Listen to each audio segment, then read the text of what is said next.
Welcome back. It's time for us to talk, the realities of building a startup in Nigeria. Before we go on, I just was checking the ease of doing business rankings.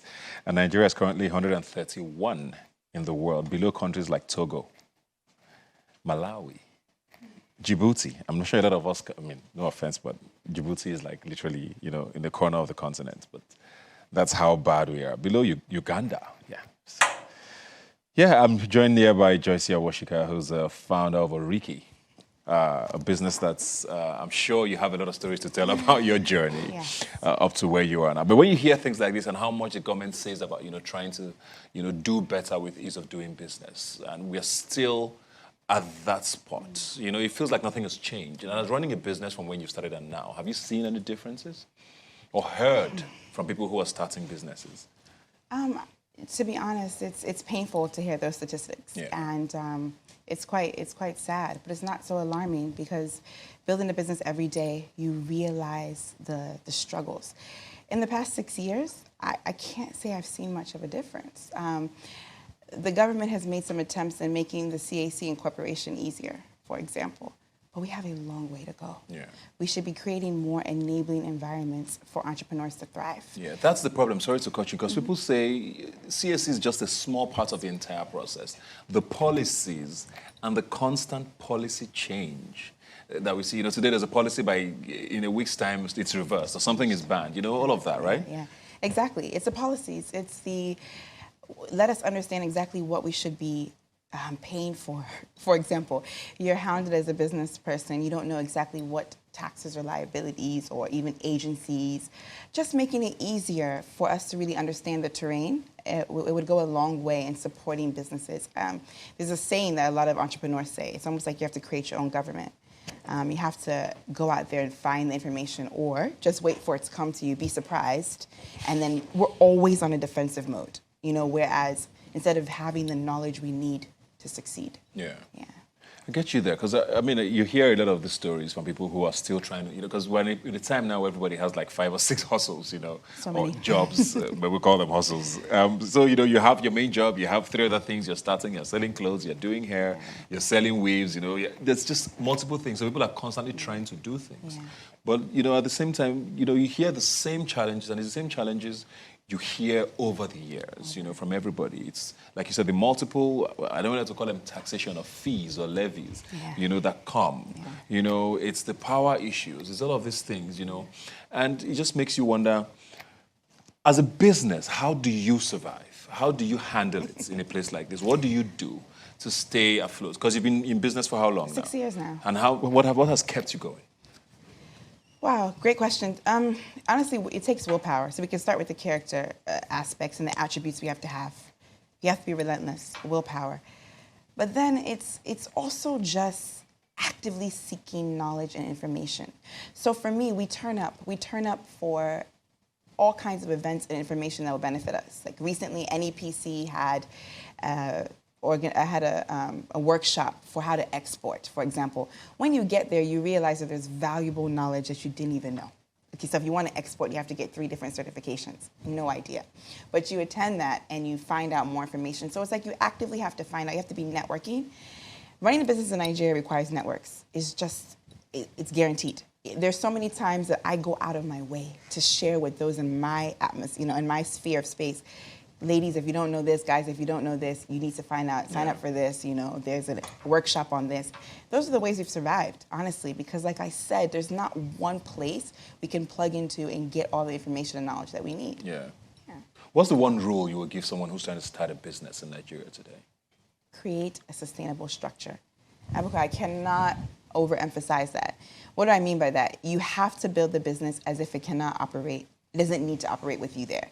And a lot of people are starting businesses, Me Too businesses, businesses that just because it seems like it's a fast or attractive sector, but they're not creating the structures. You have to create systems, processes. You have to plan. People discard the idea of business planning, but it's key, especially in an environment like here. You have to be able to plan so that you can mitigate risks that come up faster. Yeah. So I would say build sustainable structure, build systems. That's the one rule. In spite of all this we see, Nigeria tops the list recently of I think it was Lagos, especially with tech, the most startups and you just wonder, what then keeps making people want to start businesses here? Because, people say, is it really worth it? Investors are not coming, the environment is not thriving. So what then is still the attraction to start a business here? I mean, this is a fast-growing nation. It's a fast-growing part of the world. To me, it's the last stop. Like, it's the Africa Rising. The continent is just a continent that is full of opportunities. I think people look around every day and they're seeing problems that need to be solved. But the question is, you can start, but then it's like, how do you continue, and how do you finish? How do you continue strong? How do you finish strong? So, I mean, naturally, I commend anyone who's starting, but they have to realize that once you get in there, there's a lot of work to put in there. There's a relentless spirit you have to have. There's the ability to be able to think quickly, act fast, and be able to take detours. That's just another thing that comes with this business. Two questions, but let me start with the first now. Social media, and we all see when Twitter was suspended, which it still is, how people complained about, people sell stuff on social media. But there's also a lesson that came out for a lot of people. They're like, you shouldn't rely so much on social media. But not everybody has the funds, for example, to get a store or, so what do you think about, what social media has become? We see even on Instagram now, there's an entire tab now for businesses where you can buy and sell. Instagram is sort of morphing into this business app. So it's almost like physical spaces are no longer that important. What do you think about that evolution? No, I think that's just the way forward. Like, the times have changed.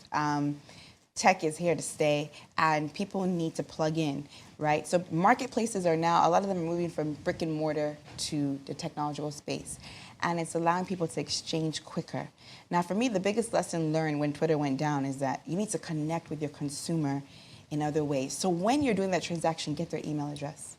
Like, you must get their email address to be able to then create a database, because email is not going anywhere, right? So you'll be able to send a newsletter off, say, I'm still here, you can buy this way. But also, please, Flutterwave.